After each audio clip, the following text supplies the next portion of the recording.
Ambassador, we knew North Korea was supplying munitions to Russia. Now that they're supplying men, is that a big escalation? Is this as dramatic as it seems? Well, as we heard in that report, politically it's significant because it's another country sending its troops directly to take part potentially in combat. But when you look at it overall, it is not really a significant difference in the course of this war. First off, North Korea has been supplying about 2/3 of Russia's artillery shells, possibly some missiles, and Russia's war effort is significantly supported by North Korea already.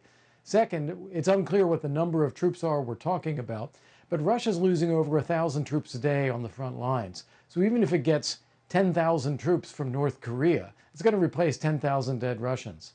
And finally, it's not clear that they're going to be fighting in Ukraine. They may, we don't know that.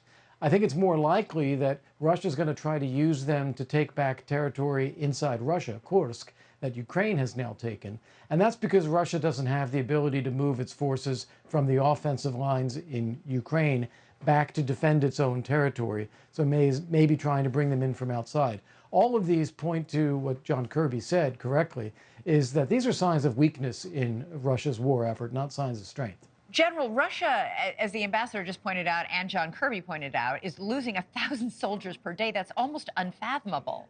More than 500,000 are either dead or wounded since Russia invaded. Kirby said today that Putin has been hiding the true extent of casualties from the Russian people. Listen. He hasn't been transparent at all with the Russian people about this particular move, about bringing in North Korean soldiers. So that he has to farm out the fighting to a foreign country, I think speaks volumes about how much his military is suffering and how uncertain he believes, how untenable he believes his situation is. So, General, South Korean intelligence reports that at least 1,500 North Korean troops, possibly as many as 3,000, have been given Russian uniforms and IDs, and they're being assigned to units from Siberia because they physically resemble men from Siberia to hide their identities. Did Putin hope to keep this a secret? It's a great question. What it in my mind shows is the depths. It's almost the cravenness of the Russian position, of Putin's position, that he's now got to pull in troops from a country that Russia and the Soviet Union before it used to be a major benefactor. And the troops in these numbers will not be a game changer. What it will do is show internationally, again, the how Russia is descending into truly a malign axis, if you will. And General, how well trained are these North Korean troops? Well, the North Korean troops have a history of being tough and good fighters, but they haven't been doing that lately. Saying that, they are trained very, very hard. It's very, very austere. I would take them seriously, but unless there were tens of thousands of them committed, I don't see them as a game changer.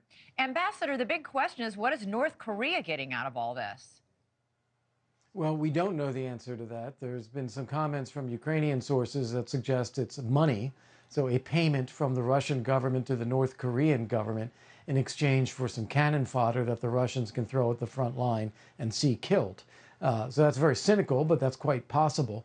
I do worry that the Russians might also be providing some missile technology to North Korea as kind of a compensation for the military support North Korea is giving Russia. So, Ambassador, what should the United States be doing? We just heard Joe Khalil reporting that the chairman of the Intelligence Committee is saying we should take military action if these guys appear on the front lines. I think there are a lot of things we can do in between what we're doing now and sending U.S. forces into some kind of combat role. We have been holding back on the types of weapons and on the use of weapons that we've been providing to Ukraine. We've been very slow in our deliveries to Ukraine. We have caused a lot of uncertainty about where we're headed on this. We don't have a robust NATO program yet. There's a lot more, and air defense. I need to mention air defense. We should be not only encouraging Poland and Romania to defend their own airspace, which Russia has been violating regularly, but to create an extended air defense zone into Ukrainian territory so that nothing comes close to NATO territories and populations. And these are all things that we could be doing today without sending any kind of U.S. forces. Thanks so much for watching. Go to joinnn.com to find NewsNation on your television provider. And don't forget to click the red subscribe button below to get more of NewsNation's fact-driven, unbiased coverage.